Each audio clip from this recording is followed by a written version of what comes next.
السلام علیکم ورحمۃ اللہ وبرکاتہ۔ الحمد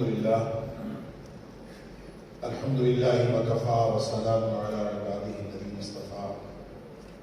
اشہد ان لا الہ الا اللہ وحدہ لا شریک لہ واشہد ان محمدا عبدہ ورسولہ صلی اللہ علیہ وآلہ وسلم۔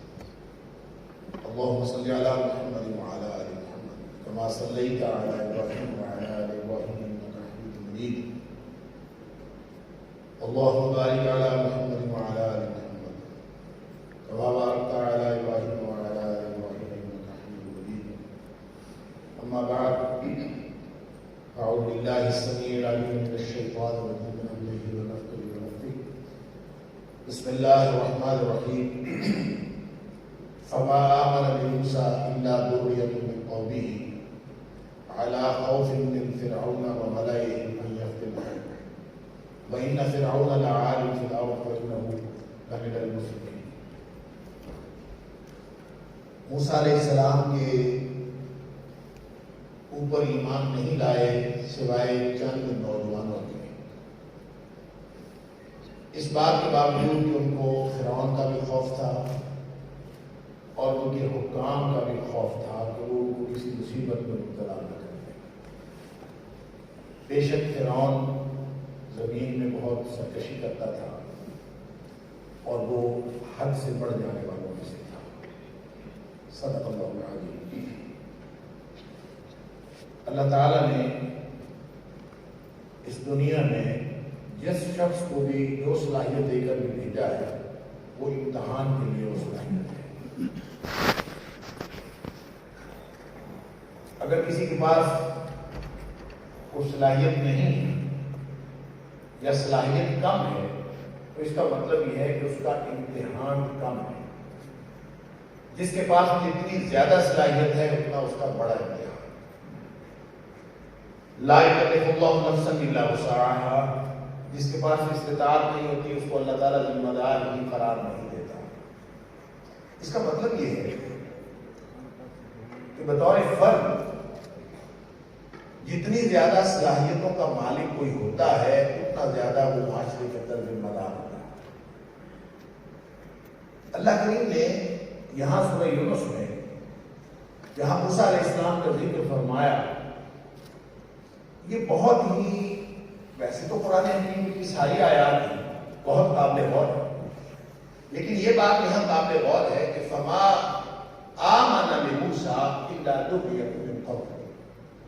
موسیٰ علیہ السلام کی اتنی تگ و دو ہے، اتنی جہد ہے، پوری مزاحمت کی داستان ہے، اور سب طرح نبی اکرم صلی اللہ علیہ وسلم کے ساتھ، آپ کے حالات کے ساتھ اس قدر اس کی مطابقت اور مشابہت ہے کہ اللہ کریم نے قرآن میں سب سے زیادہ جس نبی کا ذکر کیا ہے وہ موسیٰ علیہ السلام،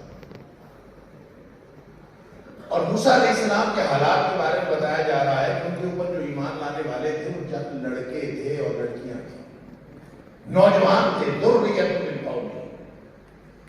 اور اس میں ایک اور نکتہ بھی ہے، میرے نوجوان بچے اور لڑکیاں ضرور سمجھ لیں،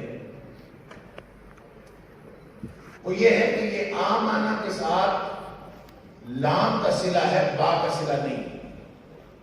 ایک آمنہ بہی ہوتا ہے، ایک آمنہ لہو ہوتا ہے۔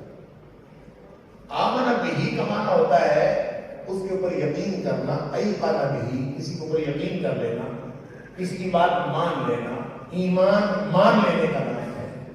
لیکن جب آمنہ لہو ہو، اگرچہ آمنہ لہو آمنہ بہی کا تقاضا ہے، آمنہ لہو آمنہ بہی کا تقاضا ہے، یعنی ہو نہیں سکتا۔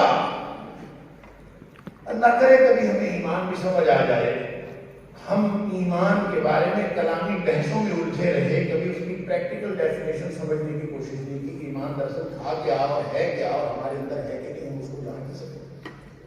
ایک سادہ سی بات ہے کہ ایمان مان لینے کا نام ہے، ایمان جان لینے کا نام نہیں ہے، ایمان مان لینے کا نام۔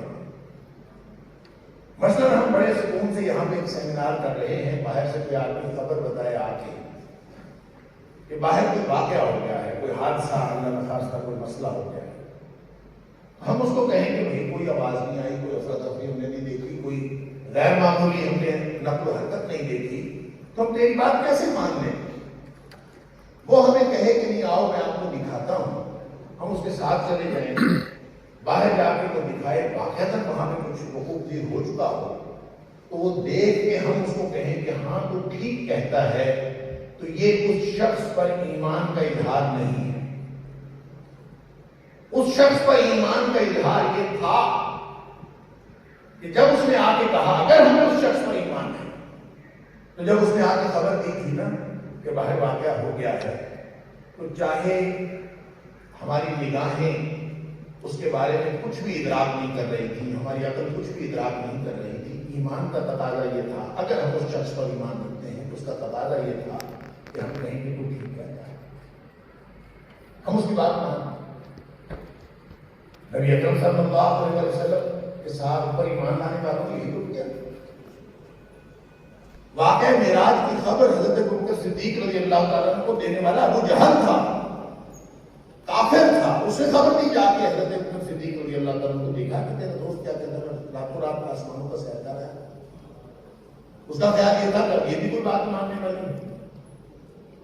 حضرت ابوبکر صدیق رضی اللہ تعالیٰ عنہ کا جو پہلا ری ایکشن تھا وہ یہی تھا کہ ایسی بات کیسے ممکن ہے کہ جو کیا کافر رہا تھا۔ تو جب اس نے کہا کہ میں تیرے دوست محمد کریم صلی اللہ علیہ وسلم کی زبان سے کیا تو وہاں پہ ہی بات سنتے ہی حضرت ابوبکر صدیق رضی اللہ تعالیٰ نے فرمایا پھر ایسا ہو گیا ہے، چاہے میری عقل ساتھ دیتی ہے نہیں دیتی، زمان و مکان کے پیمانے ساتھ دیتے ہیں کہ نہیں دیتے، معلوم جتنی بھی دنیا ہے، معلوم سائنسی تحقیقات ہے، جو کچھ بھی ہے کوئی بھی اس کا ساتھ نہیں دیتا، ایمان کا تقاضا جب یہ ہے کہ جو کچھ نبی کریم صلی اللہ علیہ وسلم نے فرمایا وہ ہو گیا۔ بہت ساری مثالیں ہیں، میں بس ایک مثال اور دے کے بات آگے بڑھاتا ہوں۔ بخاری شریف کے اندر ایک روایت ہے کتاب المناقب کے اندر کہ نبی کریم صلی اللہ علیہ وسلم نے قرآن کسی دور کا واقعہ بتایا، آپ نے فرمایا کہ ایک آدمی تھا، اس نے اپنے بیل کے اوپر یا اپنی گائے کے اوپر بوجھ لاد دیا یا اس کے اوپر سوار ہو گیا، وہ بیل بول پڑا اور اپنے مالک سے کہتا ہے میں اس لیے تو نہیں ہوں کہ میرے اوپر بوجھ لادا جائے یا میرے اوپر سواری کی جائے، میں تو کھیتوں میں ہل چلانے کے لیے، مجھے اس لیے پیدا ہی نہیں کیا گیا، تو مجھے تو پیدا ہی اس لیے کیا گیا ہے کہ مجھے میرے ساتھ ہل چلایا جائے کھیتوں میں اس کی۔ ابھی نبی کریم صلی اللہ علیہ وسلم کی بات ارشاد فرمائی تھی تو میں سمجھے سے کوئی آدمی بول پڑا، وہ کہتا ہے اللہ کے رسول صلی اللہ علیہ وسلم بھلا کبھی بیل نے بھی باتیں کی؟ بیل تو نہیں بولتا۔ اللہ اکبر۔ اب نبی اکرم صلی اللہ علیہ وسلم نے کوئی دلیل نہیں دی کہ بیل بولتا ہے کہ نہیں بولتا، آپ نے یہ نہیں فرمایا کہ اب سادہ سی بات ہے، بہت سارے جواب ہو سکتے تھے، جو اللہ ہمیں لطف دے سکتا ہے وہ بیل کو بھی لطف دے سکتا ہے، اللہ کی قدرت ہے، دلیلیں دی جا سکتی نہیں دی، کوئی دلیل نہیں دی۔ آپ نے فرمایا انا مؤمن بہ و ابو بکر و عمر، اس پر میں بھی ایمان رکھتا ہوں، ابو بکر بھی ایمان رکھتا ہے، عمر بھی ایمان رکھتا ہے۔ یعنی اگر تمہیں کوئی شک ہے کہ بیل نے باتیں کی یا نہیں کی تو ابو بکر سے پوچھ لو یا عمر سے۔ ابو بکر اور عمر کوئی چشمدید گواہ تھے، انہوں نے کوئی بیل کو باتیں کرتے دیکھا تھا نہیں۔ ایمان کا تقاضا یہ ہے کہ تاریخ میں ایک بھی واقعہ بیل کی باتیں کرنے کا نہ نوٹ ہوا ہو اور ریکارڈ میں کوئی ایک واقعہ نہ ہو کہ ایسی کوئی بات ہوئی ہے، اگر نبی اکرم صلی اللہ علیہ وسلم نے فرما دیا ہے تو ایمان کا تقاضا یہ ہے کہ ایسا ہو گیا ہے۔ لہذا عمر بھی اس بات کا گواہ ہے اور ابو بکر بھی اس بات کا گواہ ہے۔ اس لیے آمن بہ دراصل یقین کرنے کا نام ہے جس نے خبر دی، اور آپ اگر خبر دینے والے پر یقین کر لیں، جو میں نے جہاں سے مثال شروع کی تھی کہ باہر سے کوئی آدمی آ کے واقعہ باہر کو واقعہ ہو گیا ہے، میں اور آپ اگر ہم اس کی بات پر یقین کر لیں اس کا لازمی نتیجہ کیا ہوگا؟ اس کی لازمی نتیجہ یہ ہوگا کہ یہ سیمینار اس طرح سے کسی سکون کے ساتھ وقوف نہیں ہوگا، افراتفری پھیل جائے گی، باہر واقعہ ہو گیا، فوراً اس کے بعد حالات بدل جائیں گے۔ اگر ہم اس کی بات پر یقین کر لیں تو فوراً ہمیں بھاگنا پڑے گا، ہمیں دیکھنا پڑے گا، کچھ نہ کچھ تقاضے ہیں اس کی بات کو یقین کر لینے کے وہ جو تقاضے، جو عملی تقاضے لاگو ہوتے ہیں، جس کی وجہ سے انسان اپنی اس گزشتہ طرز عمل پر کاربند نہیں رہ سکتا، اس کو اپنے طرز عمل کے اندر تبدیلی پیدا کرنی پڑتی ہے، ہر صورت میں اس کو آمن لہو ہے۔ فما آمن لموسیٰ، موسیٰ علیہ السلام کی بات کسی نے نہیں مانی، اطاعت کسی نے نہیں کی، وہ عملی تقاضا کسی نے نہیں پورا کیا۔ فما آمن لموسیٰ الا ذریۃ من قومہ، چند نوجوان تھے جن کو اللہ نے صلاحیتیں دی تھی، وہ تھے وہ حضرت موسیٰ علیہ السلام کے ساتھ کھڑے ہوئے، وگرنہ جو بوڑھے ہوتے ہیں وہ تو مصلحت پیش ہوتے ہیں، وہ تو مصلحتوں کے مارے ہوئے۔ ابھی بھی اگر کوئی واقعہ اللہ نخواستہ ہو جائے، جس کی میں مثال شروع سے دے رہا ہوں، اگر یہ ہو جائے تو اٹھ کے بھاگیں گے، تو نوجوان بھاگیں گے۔ ہم جیسے بوڑھوں میں تو سوچتے رہ جانا ہے، کوئی نہیں، نہ بھی جائیں تو خیر ہے، باہر کوئی نہ کوئی ہوگا، دیکھ لے گا، کچھ نہ کچھ ہو جائے گا۔ خود ہی ہم آپس میں سدرا کبرا ملا کے اپنے لیے جسٹیفیکیشن پیدا کر لیں گے کہ بیٹھے رہے، ٹھیک ہے۔ جو نوجوان ہوگا، جس کے اندر گرم خون ہوگا، جس کی صلاحیتیں عروج پر ہوں گی، وہ اٹھے گا اور وہ نکلے گا باہر۔ یہی اللہ فرما رہا ہے، فما آمن لموسیٰ، موسیٰ علیہ السلام کی پیروی، آپ کی اطاعت کسی نے کی ہی نہیں، الا ذریۃ من قومہ، ان کی قوم کے چند نوجوان تھے، اسی نے حضرت موسیٰ علیہ السلام کو طاقت عطا فرمائی۔ فرعون جیسے، وَإِنَّ فِرْعَوْنَ لَعَالٍ فِي الْأَرْضِ، وہ زمین کے اندر بہت بڑا سرکش تھا، وہ عام آدمی نہیں تھا۔ بندہ قتل کرنا وہ تو مسئلہ ہی کوئی نہیں تھا اس کے لیے۔ لَعَالٍ فِي الْأَرْضِ وَإِنَّهُ لَمِنَ الْمُسْرِفِينَ، اور وہ حد سے بڑھنے والوں میں سے تھا، وہ عام آدمی نہیں تھا، وقت کی سپر پاور بھی تھا اور ظلم میں بھی آگے بڑھا ہوا تھا۔ لیکن وہ جو چند نوجوان تھے جن کو موسیٰ علیہ السلام کی بات پر اعتبار آ گیا، بس ایمان آیا، کلک ہوا، اور اس کے بعد وہ موسیٰ علیہ السلام کے پیچھے چل پڑے۔ پھر انہوں نے یہ نہیں دیکھا کہ فرعون کتنا بڑا ظالم ہے، پھر انہوں نے یہ نہیں دیکھا کہ ہمارے سردار جو ہیں وہ ہمیں کیا کیا مصیبتوں میں مبتلا کر سکتے ہیں۔ فرمایا علی خوف من فرعون وملئہ، پھر وہ اقبال نے کہا تھا، پڑھتا ہوتی ہے اگر مصلحت اندیش ہو عقل، عشق ہو مصلحت اندیش تو ہے خام ابھی، بے خطر دود پڑا آتش نمرود پیش، عقل ہے پہلے تماشائے لگے بام ابھی۔ وہ تو بھی سوچ رہے ہیں۔ لہذا قوت جو کسی قوم کی ہوتی ہے، سن لیجیے، وہ نوجوان ہوتے ہیں، نہ بوڑھے ہوتے ہیں نہ بچے۔ بچے ویسے مکلف نہیں ہیں، اور بوڑھے سن کے سنی ہو چکے ہوتے ہیں، جس کو کہتے ہیں سن ہو چکے ہوتے ہیں، اور ان کی مصلحتیں، اور اللہ نے قرآن میں بھی یہ فرمایا۔ آپ نبی اکرم صلی اللہ علیہ وسلم کی سیرت کو دیکھ لیجیے، آپ کو معلوم ہے کہ نبی اکرم صلی اللہ علیہ وسلم کی طاقت بھی سارے کے سارے نوجوان تھے، نوجوانوں نے نبی اکرم صلی اللہ علیہ وسلم کو طاقت وہاں پہنچائی تھی۔ حضرت سعد، حضرت طلحہ، حضرت زبیر، حضرت علی رضی اللہ تعالیٰ عنہ، حضرت جعفر طیار رضی اللہ تعالیٰ، یہ وہ لوگ ہیں جن کی عمریں 20 سال سے بھی کم تھی جب نبی اکرم صلی اللہ علیہ وسلم کی قوت اور طاقت بنی۔ اور حضرت صہیب، جن کا تذکرہ ابھی ڈاکٹر الطاف صاحب کر رہے تھے، حضرت بلال رضی اللہ تعالیٰ، حضرت عبد الرحمن بن عوف، ان کی عمریں 20 سے 30 سال کے درمیان تھی۔ اور جو حضرت ابو بکر صدیق، سمجھ لیں سب سے زیادہ ان میں جو عمر رسیدہ لوگ تھے، ان میں عمر فاروق رضی اللہ تعالیٰ عنہ، عثمان غنی رضی اللہ تعالیٰ عنہ، اور ان کے ساتھ حضرت ابو عبیدہ بن جراح رضی اللہ تعالیٰ عنہ، زید بن حارثہ رضی اللہ تعالیٰ عنہ، اور ان کی عمریں پتہ کتنی؟ 30 سے 35 سال، 35 سے، اور سب سے زیادہ عمر رسیدہ ان میں سے حضرت ابو بکر صدیق رضی اللہ تعالیٰ عنہ، ان کی عمر 38 سال تھی۔ اور کہتے ہیں کہ ایک شخص تھا، صرف ایک فرد تھا شروع کے مسلمانوں میں، جس کی عمر نبی کریم صلی اللہ علیہ وسلم سے زیادہ تھی، اور وہ تھے عبیدہ بن حارثہ رضی اللہ تعالیٰ۔ ان کی عمر زیادہ تھی، اور وہ بھی چند مہینے یا ایک آدھ سال بڑے تھے جنہوں نے نبی کریم صلی اللہ علیہ وسلم کے ابتدائی طور پر دعوت کو قبول کیا۔ اور ایک ایسی ہستی ہے صحابہ کرام میں سے جس کے بارے میں کہا جاتا ہے کہ وہ نبی اکرم صلی اللہ علیہ وسلم کے ہم عمر تھے، عمار بن یاسر رضی اللہ تعالیٰ۔ بہرحال یہ ساری طاقت جو نبی کریم صلی اللہ علیہ وسلم کو میسر آئی ہے نوجوانوں کو میسر آئی۔ اس کا مطلب ہے کہ اولین مخاطب جو قرآن کے ہیں وہ نوجوان ہیں، اور جتنی بھی تعلیمات دین کی آئی ہیں بچے تو ویسے مسلط نہیں ہیں، بوڑھے اور بڑے وہ ہمیشہ مصلحت پیش ہوتے ہیں۔ جو نبیوں کی طاقت بنی ہے، حضرت موسیٰ علیہ السلام ہو تو نوجوان بنے ہیں، اور اگر نبی اکرم صلی اللہ علیہ وسلم ہو تو نوجوان بنے ہیں۔ اس کا مطلب یہ ہے کہ قرآن کا اصل جو پیغام ہے وہ ہے ہی نوجوان۔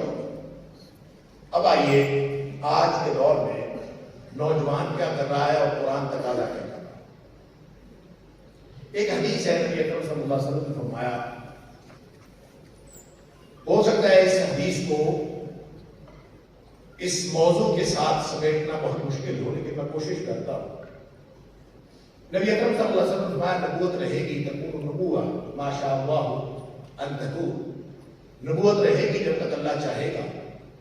فرمایا پھر اس کے بعد اللہ تعالیٰ نبوت اٹھا لے گا، ثم یرفعها اذا شاء یرفعها، جب اللہ چاہے گا نبوت سے، یعنی نبوت کا دور ختم ہو جائے۔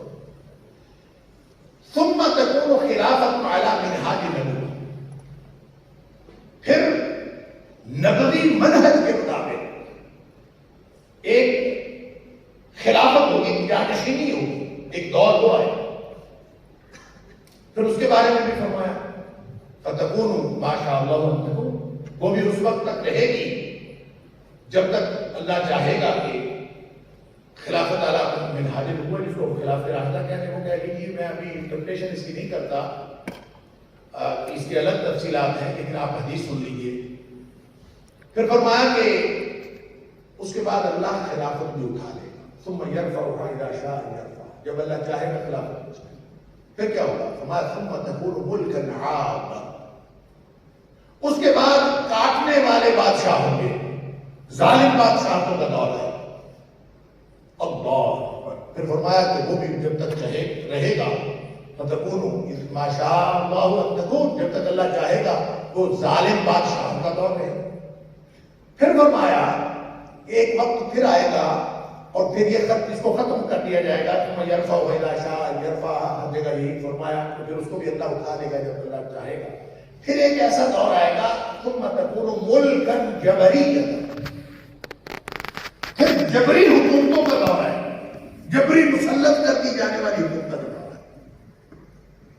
اور پھر فرمایا کہ وہ بھی جب تک اللہ چاہے گا رہے گا، پھر اللہ تعالیٰ اس کو بھی اٹھا لے گا جب چاہے گا۔ ثم تكون خلافة على منهاج النبوة، اس کے بعد پھر جانشینی وہی ہوگی نبوی منہج کے اوپر، اللہ کے رسول صلی اللہ علیہ وسلم کے اسی اصول کے اوپر، منہج کے اوپر پھر جانشینی، پھر خلافت ہوگی۔ یہ فرمانے کے بعد راوی کہتا ہے ثم سکت، اس کے بعد نبی اکرم صلی اللہ علیہ وسلم خاموش ہو گئے، آپ نے کچھ نہیں فرمایا۔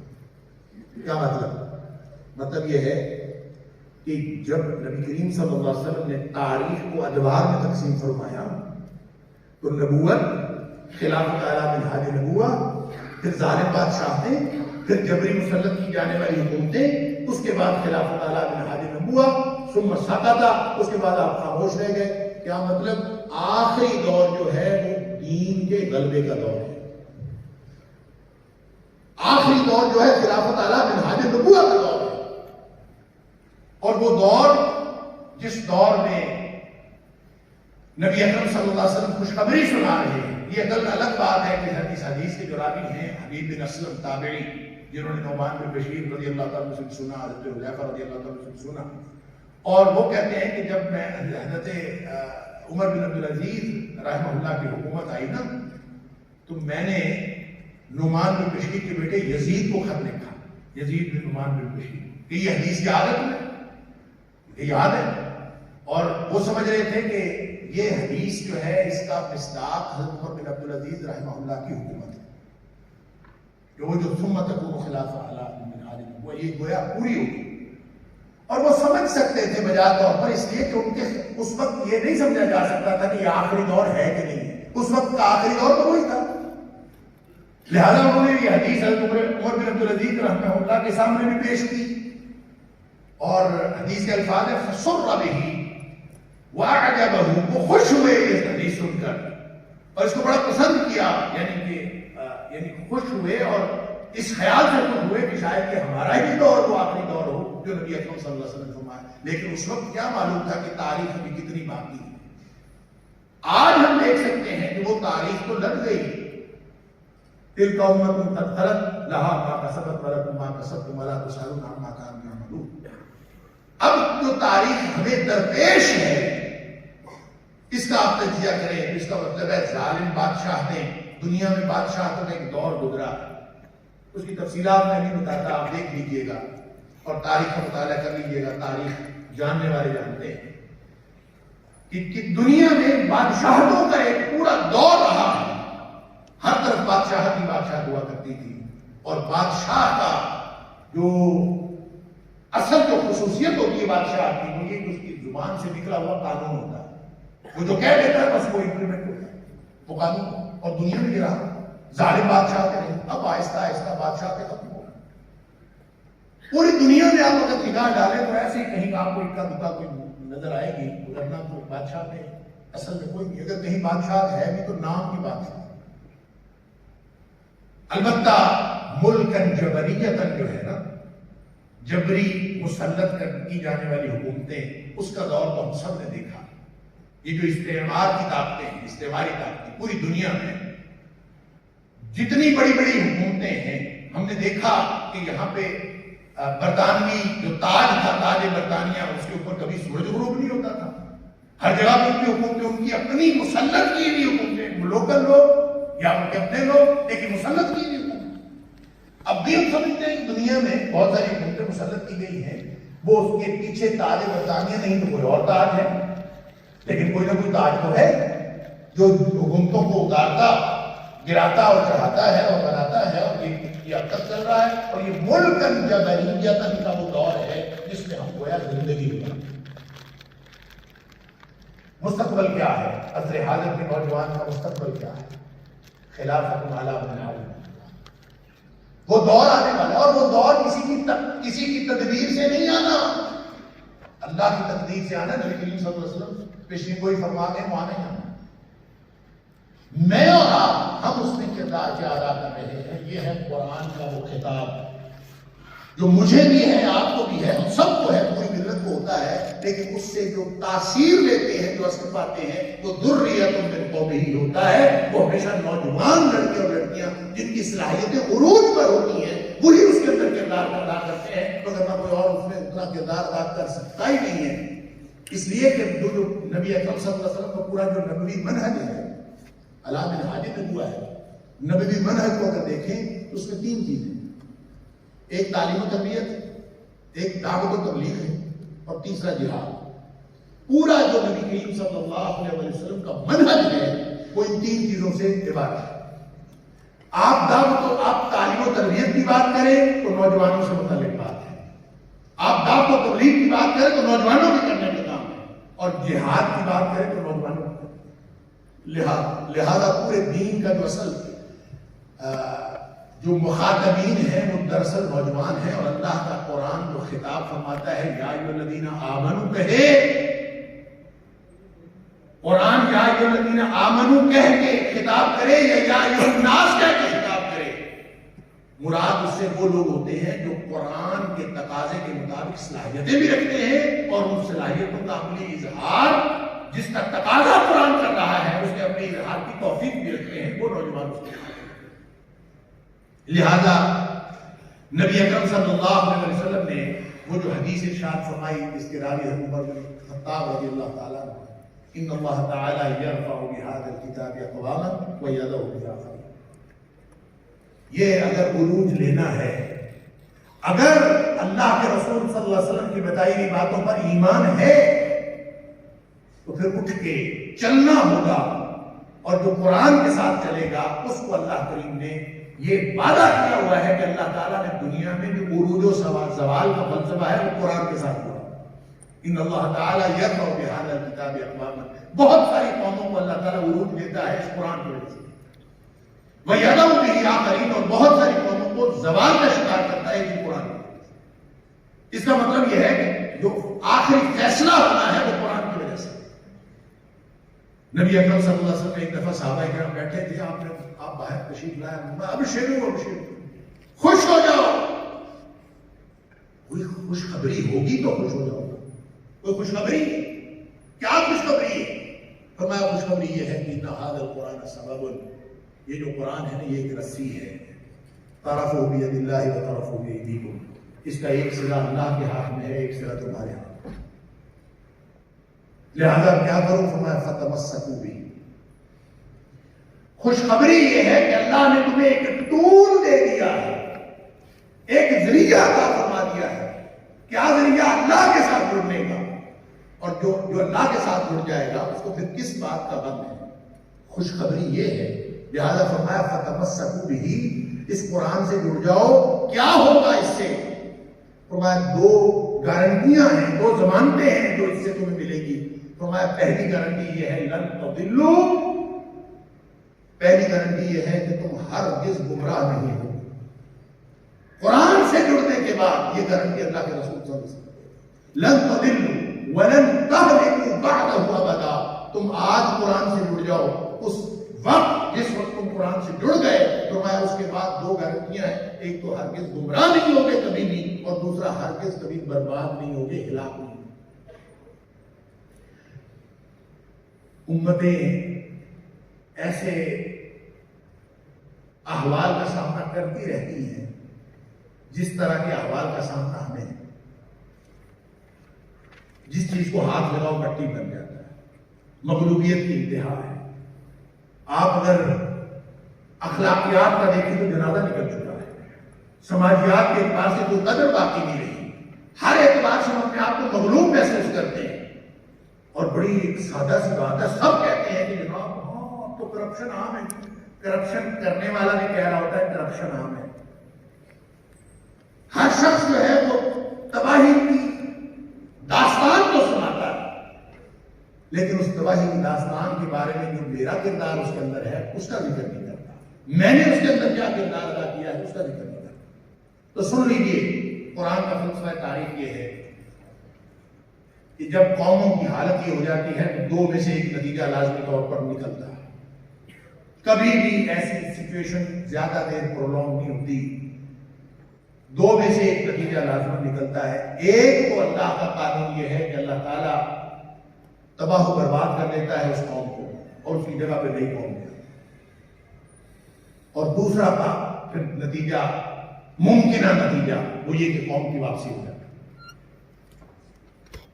واپسی اگر قوم کی ہو تو تاریخ ہمیں یہ بتاتی ہے کہ نبی آیا کرتا تھا جب واپسی ہوتی تھی، وَكُنْتُمْ عَلَى شَفَا حُفْرَةٍ مِّنَ النَّارِ فَأَنْقَذَكُم مِّنْهَا، تم آگ کے گڑھے کے کنارے پہنچ چکے تھے، فَأَنْقَذَكُم مِّنْهَا، اس سے اللہ نے تمہیں بچا دیا۔ اور حالات یہ تھے کہ تم تو ایک دوسرے کے دشمن تھے، وَاذْكُرُوا نِعْمَتَ اللَّهِ إِذْ كُنتُمْ أَعْدَاءً فَأَلَّفَ بَيْنَ قُلُوبِكُمْ، یعنی پہلے کچھ اور تھا، دشمنیاں تھیں، اب وہ دوستیوں میں بدل گئی، پہلے اندھیرا تھا۔ یا فرمایا وَإِن كَانُوا مِن قَبْلُ لَفِي ضَلَالٍ مُّبِينٍ، اس سے پہلے تو کھلی گمراہی میں تھے، اور گویا جب نبی کریم صلی اللہ علیہ وسلم تشریف لے آئے تو وہ کھلی گمراہی واضح ہدایت میں بدل گئی۔ اب نبی اکرم صلی اللہ علیہ وسلم کیا لے کے آئے؟ ڈاکٹر الطاف صاحب نے آپ کے سامنے وہ آیت پڑھی، لقد من اللہ علی المؤمنین اذ بعث فیہم رسولا من انفسہم یتلو علیہم آیاتہ ویزکیہم ویعلمہم الکتاب والحکمہ وان کانوا من قبل لفی ضلال مبین۔ وہ وقت کی حد فاصل جب نبی اکرم صلی اللہ علیہ وسلم تشریف لائے، اس سے پہلے گمراہیاں ہیں، اس کے بعد ہدایت ہے، اس سے پہلے اندھیرے ہیں، اس کے بعد روشنی ہے۔ اللہ اکبر۔ نبی اکرم صلی اللہ علیہ وسلم کو یعنی نبی آیا کرتا تھا جب بھی اللہ تعالیٰ کو اللہ کی مشیت میں کسی قوم کی واپسی کسی کے مقدر میں ہوتی تھی تو نبی آیا۔ لہذا سوچ لیجئے کہ اب نبوت تو مکمل ہو چکی ہے، اب نبوت دوبارہ نہیں آئی، قیامت تک، قیامت کی دیواروں تک ایک ہی نبوت و رسالت چلنی ہے، اور وہ نبی اکرم صلی اللہ علیہ وسلم کی۔ اب یہ کام پھر کس نے کرنا ہے؟ واپسی کا، واپسی کا کام کس نے کرنا ہے؟ نبی تو نہیں آنا۔ اب یا تو بیٹھ کے انتظار کرو، میرا کاروبار، یہ مسئلہ ہے پتہ کیا ہوتا ہے؟ میرا کاروبار، میرا گھر، جس کی جتنی دولت ہے اتنا بڑا مسئلہ ہے، جس کے پاس جتنا کم سرمایہ ہے وہ اتنا زیادہ بے پرواہ ہے، بے نیاز ہے۔ لہذا قرآن نے کہا کہ قُلْ إِنْ كَانَ آبَاؤُكُمْ وَأَبْنَاؤُكُمْ وَإِخْوَانُكُمْ، پوری تفصیل بیان کریں، تمہارے باپ دادا یہ رشتے اور تمہارے یہ جو سسرالی رشتہ دار ہے وہ اموال اقترفتموها وتجارۃ تخشون کسادها ومساکن ترضونها، وہ تمہارے جنت کے گھر، تمہارے کاروبار، تمہارے مال جو تم نے کمائے، یہ ساری چیزیں ان میں سے کوئی ایک چیز تمہیں کسی مصلحت پر آمادہ کر لیتی ہے کہ تم مصلحت کی طرف چلے جاؤ، احب الیکم من اللہ ورسولہ وجہاد فی سبیلہ، اگر ان میں سے کوئی ایک بات بھی تمہیں اس طرف لے جاتی ہے کہ چھوڑو جی ہم کیا کریں، اب تو کچھ اور ہو نہیں سکتا، اگر یہ لے جاتی ہے تو فرمایا فتربصوا حتی یأتی اللہ بامرہ، پھر بیٹھ کے انتظار کرو اللہ کی طرف سے عذاب کا وعدہ۔ ظاہر ہے جب مصلحتوں کا شکار قوم ہوگی تو یہی کچھ ہوگا۔ اس کو ایک حدیث میں یوں بھی بیان فرمایا، اذا تبایعتم بالعین واخذتم اذناب البقر ورضیتم بالزرع، اگر حالات تمہارے یہ ہو جائیں نا تو ہر ایک اپنے اپنے کاروبار میں میرا معاملہ بس یہ ہے، دوسروں کو چھوڑے میں کسی کی بات نہیں کرتا، میرا معاملہ ٹھیک ہے۔ اذا تبایعتم بالعین، اپنا کاروبار خاص قسم کا، واخذتم اذناب البقر، تو اپنی اپنی کاشتکاری میں لگے ہوئے ہو، ورضیتم بالزرع، میری فصل بڑی ہو گئی ہے اسی پر خوش ہے، بس یعنی قوم کا، ملت کا اور قرآن کا دیا ہوا جو ٹارگٹ تھا وہ ختم ہو گیا، اور آرام سے گھروں میں بیٹھ کے وَتَرَكْتُمُ الْجِهَادَ، ان مصلحتوں نے وہ جو دین کے لیے سٹرگل کرنا تھا، دین کے لیے جو ایفرٹ کرنا تھا، دین کے لیے جو صلاحیتیں لگانا تھا، جس کا سب سے بڑا جو قوم کا سرمایہ ہوتا ہے، جو ملت کا سرمایہ ہوتا ہے وہ نوجوان ہوتے ہیں، وہ جو کام کرنا تھا وہ تو چھوڑ دیا، سب چھوڑ کے بیٹھ گئے۔ فرمایا کیا ہوگا؟ سلط اللہ علیکم ذلًا، اللہ تمہارے اوپر ذلت و رسوائی مسلط کر دے گا، لہذا بھگتو۔ پھر کس نے مسلط کی؟ اس نے۔ اب دنیا میں آپ پھرتے رہو، ادھر سے یہ G20 مل جائے، فلاں مل جائے، ادھر سے مل جائے، اندر سے کوئی اٹھ جائے، فلاں سے کوئی یہ اوورسیز مدد کر لے، ادھر سے مدد کر لے، مغلوبیت ختم نہیں ہو سکتی۔ اس لیے مغلوبیت ختم نہیں ہو سکتی کہ یہ اللہ نے مسلط کی ہے۔ سورہ آل عمران میں اللہ تعالیٰ نے فرمایا إِن يَنْصُرْكُمُ اللَّهُ فَلَا غَالِبَ لَكُمْ، اللہ تمہاری مدد کر رہا ہو نا، تمہارے اوپر کوئی غالب نہیں آ سکتا۔ وَإِن يَخْذُلْكُمْ، یہ ہے پوائنٹ، اور اگر اللہ تمہیں چھوڑ گیا فَمَنْ ذَا الَّذِي يَنْصُرُكُم مِّن بَعْدِهِ، پھر بھائی دنیا میں تمہاری مدد کرنے کو کوئی نہیں آئے گا۔ وَعَلَى اللَّهِ فَلْيَتَوَكَّلِ الْمُؤْمِنُونَ، اگر تمہارا دعویٰ ایمان کا ہے تو وہ بھروسہ بھی اللہ پہ رکھو، یعنی بالکل ایک پیراڈائم ڈفرنٹ ہے۔ اگر ہماری سوچ اور ہے، ہمارا طرز عمل اور ہے، ہم کسی اور طرف سے دیکھتے ہیں۔ لہذا سن لیجئے، نبی تو آنا نہیں، معاملہ امتیوں پر ہے۔ نبی کریم صلی اللہ علیہ وسلم ہمارے اوپر چھوڑ گئے تھے فَلْيُبَلِّغِ الشَّاهِدُ الْغَائِبَ، آپ نے خطبہ حجۃ الوداع کے اوپر کے موقع پر فرمایا کہ جو موجود ہیں وہ ان لوگوں تک پہنچا دے جو موجود نہیں ہیں۔ لہذا یہ معاملہ امتیوں پر ہے، اور امتی کون ہے؟ میں اور آپ امتی ہیں، ہم جو یہاں بیٹھے، اور ہر ایک خوش ہے، میری نوکری چل رہی ہے، میں اپنی نوکری کو، کسی کا کاروبار چل رہا ہے، وہ کاروبار کو۔ ملت کا درد کس کو ہے؟ بلکہ کسی کو درد ملت کا ہو تو اس کو کہتے ہیں کہ اپنے درد کو کم کرو، مصلحتیں۔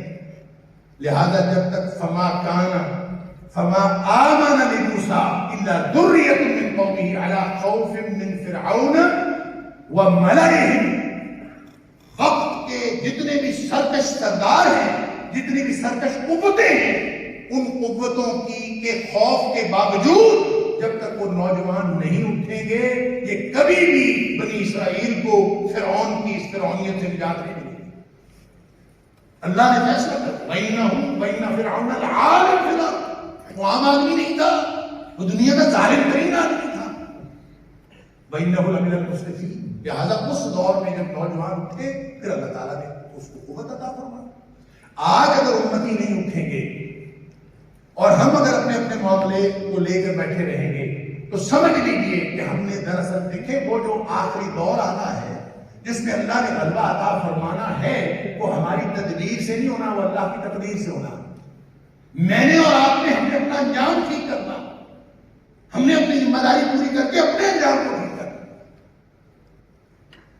اگر واپسی کا امکان ہے اور قرآن کے فلسفہ تاریخ کے مطابق ہم اگر یہ چاہتے ہیں کہ یہ قوم تباہ و برباد نہ ہو اور اس کی جگہ اللہ نئی قوم نہ لائے بلکہ واپسی ہو جائے اللہ کی، تو اللہ نے ایک اصول رکھا. ٹول تو قرآن ہے، میں اس کو کنکلوڈ کرتا ہوں اس ٹول کو بھی. ٹول تو قرآن ہے اور ایک دوسرا ٹول بھی ہے، لیکن جب یہ معاملہ ہو اللہ اکبر تو واپسی اگر ہونی ہے تو جس قوم میں امتیوں میں سے کوئی اٹھ کے اصلاح کا کام شروع کر دے تو اللہ تعالیٰ تباہی و بربادی سے بچا دے گا. یہ اللہ کا قانون ہے.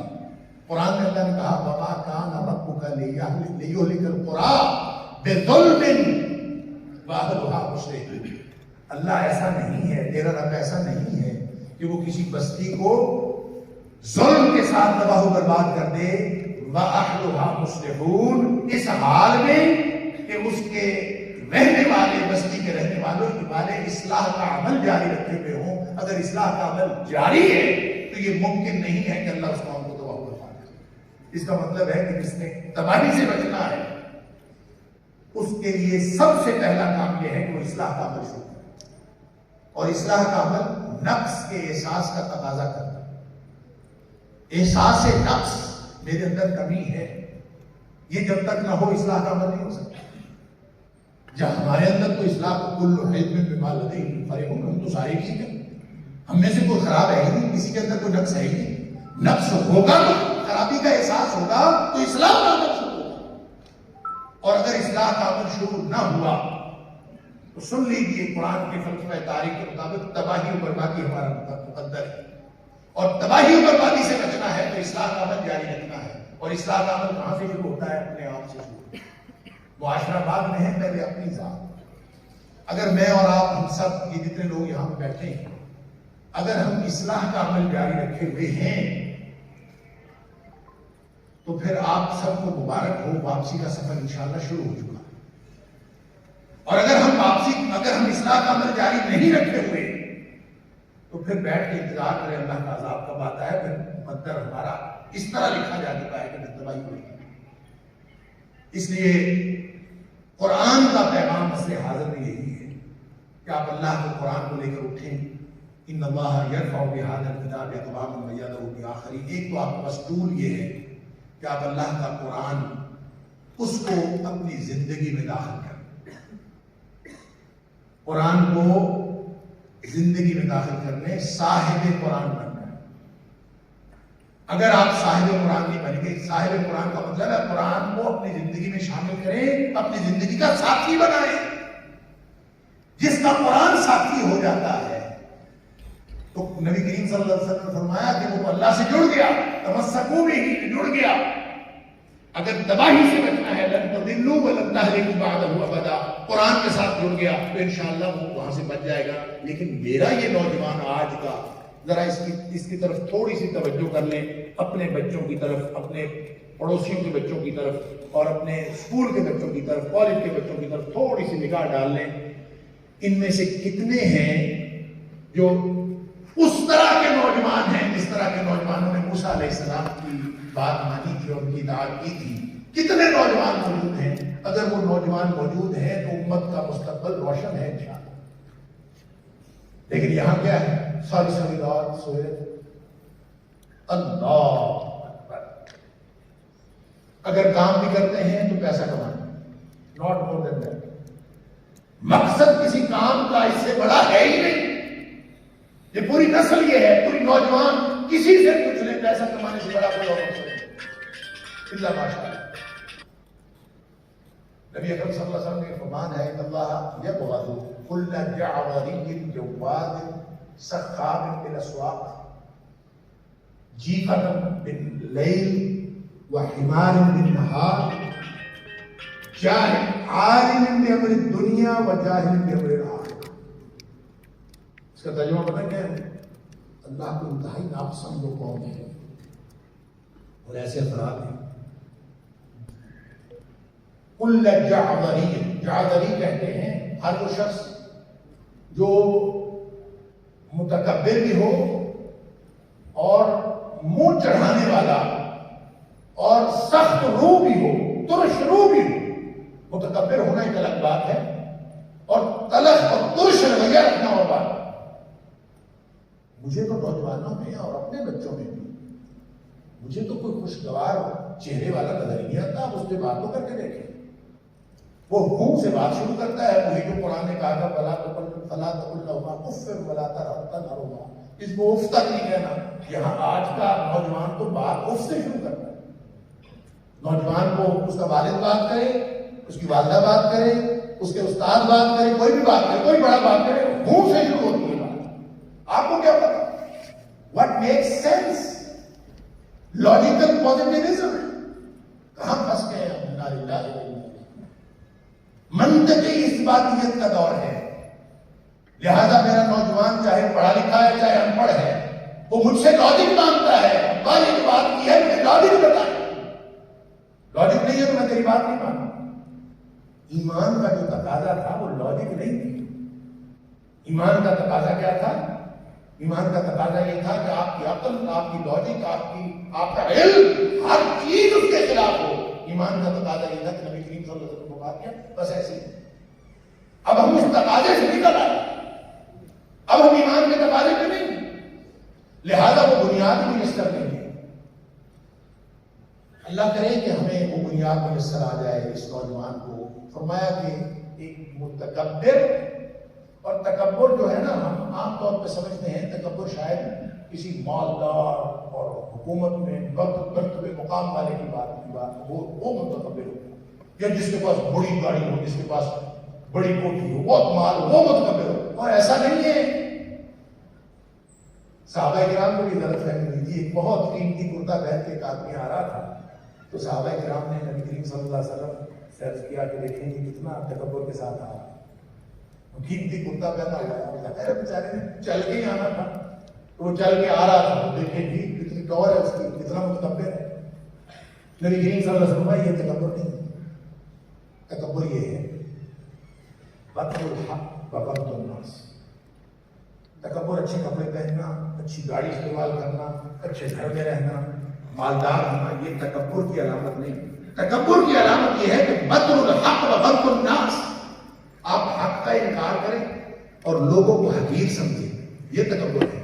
لہذا آپ جب اس ڈیفینیشن پہ دیکھیں گے آپ کو ریڑھی والے بھی متکبر نظر آئیں گے. ریڑھی پہ بیٹھے ہوئے پین، نائب قاصد، معاشرے کے دھتکارے ہوئے لوگ، نگلیکٹڈ کلاس، آپ کو ان میں بھی متکبر نظر آئیں گے. کیوں؟ جب بات ماننی کوئی نہیں، حق ماننے کوئی نہیں، اپنی مرضی کرنی، یہ تکبر ہے. اور لوگوں کو حقیر سمجھنا. وہ ریڑھی پہ بیٹھا ہے نا، اپنی ریڑھی ہے، تو چلو پیچھے تو کون ہوگا؟ تو تکبر اور کیا ہوتا ہے؟ بطر الحق وغمط الناس، یہ تکبر ہے. لہذا جس میں بھی ہے، چاہے وہ کسی بڑے عہدے پہ ہے یا چھوٹے عہدے پہ ہے، آپ کو چھوٹے چھوٹے فرعون ریڑھیوں پہ بیٹھے بھی نظر آئیں گے. فرعون، وہ تو فرعون تھا ہی بڑا اقتدار والا، اور اس کے اندر تو فرعونیت آنی ہی تھی. لہذا نبی اکرم صلی اللہ علیہ وسلم نے فرمایا اللہ کو سخت ناپسند ہے. اللہ ناراض ہوتا ہے اس شخص سے کل جعدری جو اس طرح کا رویہ رکھے گا. اجڑا ہوا رویہ، اکھڑا ہوا رویہ، ترش روئی، تلخ الفاظ، اس طرح کا رویہ اللہ کو سخت ناپسند. جواد وہ بھی ناپسند ہے. پیٹو، کھا کھا کے پونڈے بڑھائی ہوئی ہیں اور بس کھانا اور کھانا، زندگی کا مقصد ہی کھانا. اب کیا کھانا ہے، اب کیا کھانا ہے، سو کے اٹھے پھر پوچھا کیا کھانا ہے. زندگی کا مقصد کھانا. یہ جواز ہے، اللہ کو سخت ناپسند ہے. میری نسل کہاں ہے، میرے نوجوان کہاں ہے؟ قرآن جن کو ڈھونڈ رہا ہے وہ ذریۃ من قومہ کہاں ہے؟ ان اللہ یبغض کل جعد جواد سخاب بالاسواق. دھکے کھاتے پھرتی ہے ساری نوجوان نسل بازاروں میں گلیوں میں. سخاب بالاسواق, سب ناپسند ہے وہ جو بازاروں میں گھومتے پھرتے ہیں ہر وقت. اور پھر ان کی ایک اور نشانی فرمائی جیفۃ باللیل, سوئے یوں ہوتے ہیں جیسے مردے ہو. رات کو مردار, دن کو حمار. حمار بالنہار, دن کو کام کرتے ہیں جیسے گدھوں کی طرح. گدھا بھی چند گدھے کے سامنے کوئی بڑا مقصد نہیں ہوتا, صرف اس کو اس دن کی گھاس مل جائے وہ کافی ہے, اس کو جتنا مرضی کام لے لے. حمار بالنہار. اور آخری بات نبی اکرم صلی اللہ علیہ وسلم فرمایا عالم بامر الدنیا وجاہل بامر الاخرہ. دنیا کے بارے میں جو مرضی پوچھ لو بڑا پتہ ہے, سائنس میں بڑی آتی ہے, جغرافیہ میں بڑا آتا ہے, سوشل اسٹڈیز میں بہت آتی ہے, ہر چیز بڑی آتی ہے. دین کی بات پوچھ لو, قرآن کی بات پوچھ لو, وہ نہیں آتا. جاہل بامر الاخرہ, آخرت میں کیا ہوگا اس سے بالکل لاپرواہ ہے. اگر نوجوان یہ کیفیت لے کے پھرتے ہیں تو یہ بتائیں کہ وہ جو خلافت اعلیٰ منہاج نبوہ قائم ہونی ہے اس میں یہ نسل تو کردار ادا نہیں. یہ تو اصلاح کا عمل جاری رکھتے ہوئے نسل نہیں ہے. قرآن جن کو ڈھونڈتا ہے, قرآن اس نسل کو. اور سن لیجیے, جدید دور کے چیلنجز بہت ہیں, ہمارے پاس بڑے مسائل ہیں. ہم بطور والدین اپنے بچوں کے بارے میں پریشان ہیں کہ پوری دنیا میں کلچر مرج ہو گئے ہیں. یہ جو عالمگیر بستی کے اندر یہ جو سیاسی تقسیم کی بنیاد پر ملک الگ الگ تھے, الگ الگ کلچر تھے, اب سارے کلچر مرج ہو گئے. نیو یارک میں ایک بات شروع ہوتی ہے, وہ چند سیکنڈ میں پوری دنیا میں پہنچ جاتی ہے.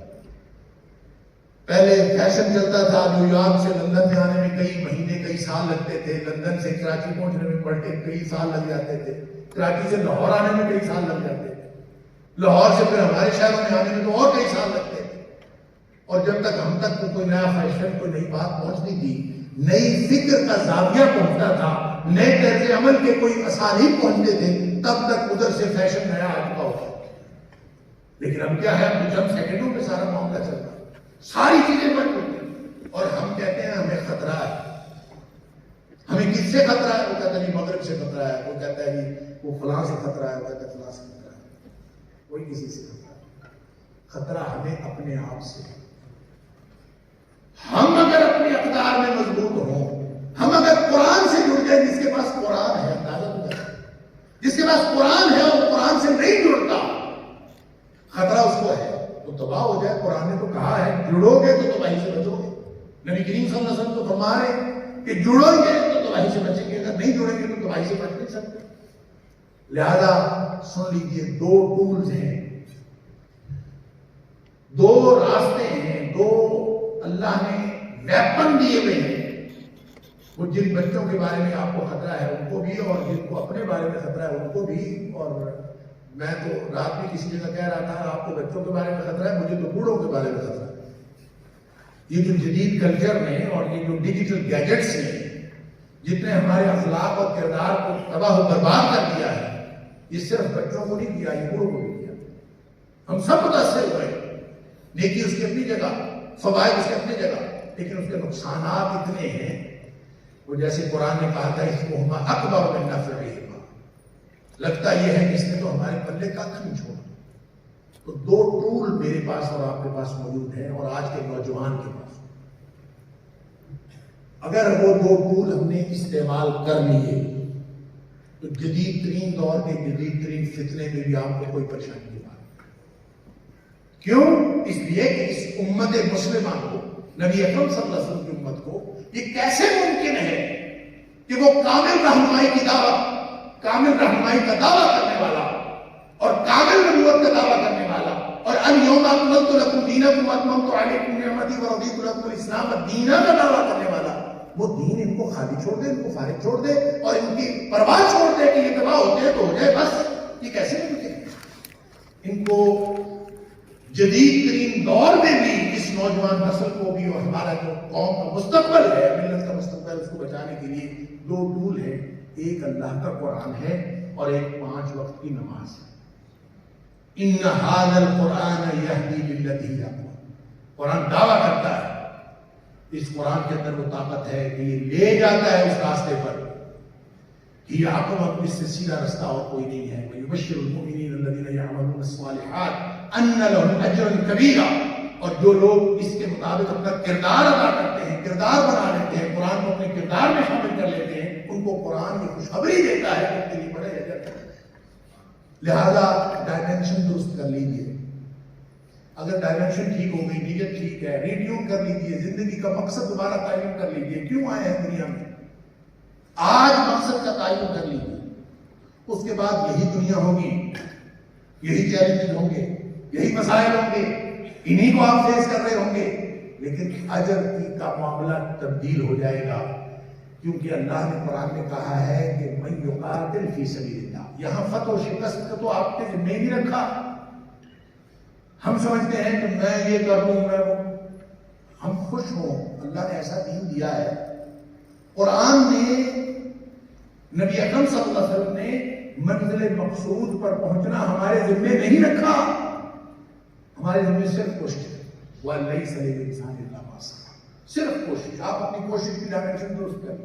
منزل پہ پہنچنا آپ کے ذمہ نہیں. فرمایا وَمَن يُقَاتِلْ فِي سَبِيلِ اللَّهِ. ڈائمینشن دیکھیں, تیر کدھر کو جا رہا ہے, کہاں کدھر سے آ رہا ہے, آپ کی صلاحیتیں کہاں لگ رہی ہیں. اگر صلاحیتیں ان کی ڈائمینشن درست ہے, میں یقاتل فی سبیل اللہ, آپ نے صرف اس کو انشور کرنا ہے کہ کیا آپ کی صلاحیتیں اللہ کے لیے لگ رہی ہیں, کیا آپ کی صلاحیتیں اللہ کے دین کے لیے ہیں. آپ لوگوں کے ساتھ محبت رکھیں, لوگوں کے ساتھ تعلق رکھیں, لیکن کس لیے رکھیں, اللہ کو. وہ قرآن نبی کریم صلی اللہ علیہ وسلم فرمایا ثلاث من کن وجد حلاوۃ الایمان. 3 باتیں کسی شخص میں ہوں تو اس کو پتہ چلتا ہے ایمان کی چاشنی کیا ہوتی ہے, ایمان کی لذت کیا ہے, ایمان کا ذائقہ کیا ہے. جب تک وہ 3 باتیں نہ آئیں کسی کو سمجھ ہی نہیں آتی کہ ایمان کا بھی کوئی ذائقہ ہے. اس میں سب سے پہلی بات یہ ہے کہ انسان اللہ اس کے رسول صلی اللہ علیہ وسلم سے محبت کرے اور باقی کسی چیز سے محبت نہ کرے. اللہ اکبر. اور دوسری بات آپ نے فرمایا ان یحب المرء.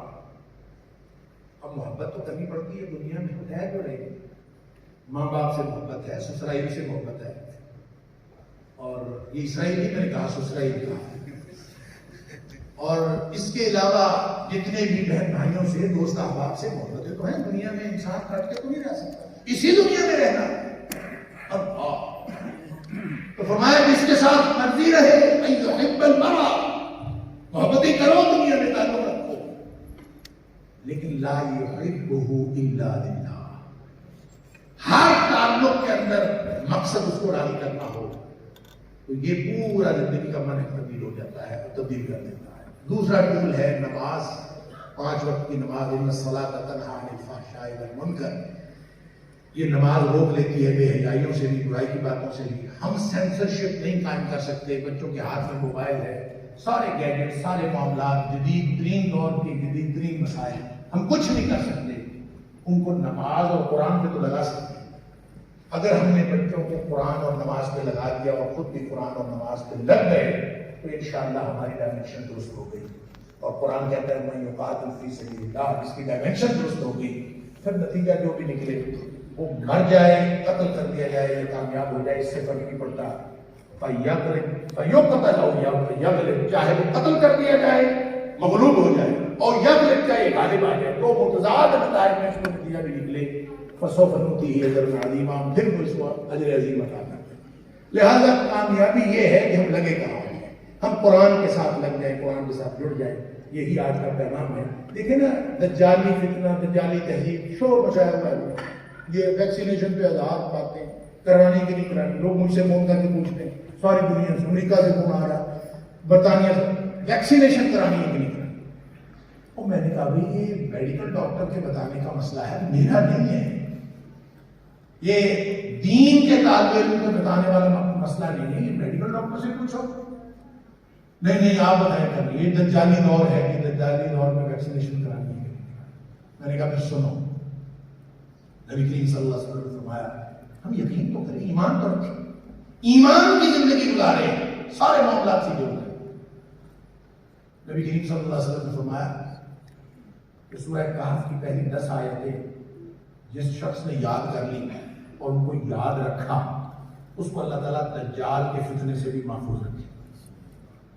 اب وہ 10 آیتیں پتہ کیا ہیں؟ وہ مکمل ہوتی ہیں اللہ اکبر اذ ابى الفتية الى الكهف فقالوا ربنا آتنا من لدنك رحمة وهيئ لنا من امرنا رشدا. نوجوان جو ہے غار کی طرف چلے گئے. نوجوانوں نے اپنے آپ کو غار میں مقید کر لیا. نوجوانوں آج کوئی فزیکل غار نہیں ہے جہاں کا میں آپ کو مشورہ دوں کہ وہاں جا کے اپنے آپ کو مقید کر لیں, آپ کا ایمان بچ جائے گا. لیکن ایک غار ہے یہ جو نبی کریم صلی اللہ علیہ وسلم نے جدید ترین دور تک بھی ہمیں یہ 10 آیتوں کے ساتھ جڑے رہنے کا حکم دیا ہے. اس کے اندر مقصدیت ہے. یہ محض یادداشت کی بات نہیں کہ یاد رکھیں, نہیں, اس کو پڑھیں, اس کو یاد کریں. کیا مطلب؟ آپ ایمان کی بنیاد پر, ان لڑکوں کا معاملہ بھی ایمان بچانا تھا, ان نوجوانوں کا معاملہ ایمان بچانا تھا اصحاب کہف کا. آج بھی اگر آپ اپنا ایمان بچانے کے لیے ایمان کی بنیاد پر ایسی ورچوئل پاکٹس بنائیں, فزیکلی کوئی غار نہ ضرورت ہے نہ ہو سکتی ہے آج کے دور میں کوئی غار, البتہ ایمان کی بنیاد پر کمیونٹیز بنائیں, ایمان کی بنیاد پر معاشرے تشکیل دیں, ایمان کی بنیاد پر تعلقات تشکیل دیں. شادی بیاہ کرنے ہی کرنے ہیں لیکن رشتے دین کی بنیاد پر ڈھونڈیں. دوستیاں رکھنی ہی رکھنی ہیں, دوستیاں ایمان کی بنیاد پر رکھیں. معاملات کرنے ہی کرنے ہیں, ایمان کی بنیاد پر کریں. میں تو فروٹ خریدتے وقت بھی دیکھتا ہوں کہ گاڑی والا ہے اس سے فروٹ خرید لیں, لوٹنا تو ہے ہی, یہ لوٹ لینا کیا حرج ہے؟ ایمان کی بنیاد پر کریں. لہذا یہ ورچوئل اور یہ غیر مرئی پاکٹس بنے گی ایمان کی بنیاد پر, جس نے کہ ایمان کی بنیاد پر سوسائٹیاں تشکیل دے گی, یہی بچیں گی دجال سے اگر ہم ایمان کی بنیاد پر زندگی گزارنا شروع کریں گے. فما آمن لموسیٰ الا ذریۃ من قومہ, تو موسیٰ علیہ السلام کو بھی کامیابی دلانے والے نوجوان تھے. آج ہم اگر نبی کریم صلی اللہ علیہ وسلم کی تعلیمات کو لے کر اٹھ کے کھڑے ہوں تو انشاءاللہ یہ ملت, اس کا مستقبل بہت روشن ہے. وآخر دعوانا الحمدللہ رب العالمین.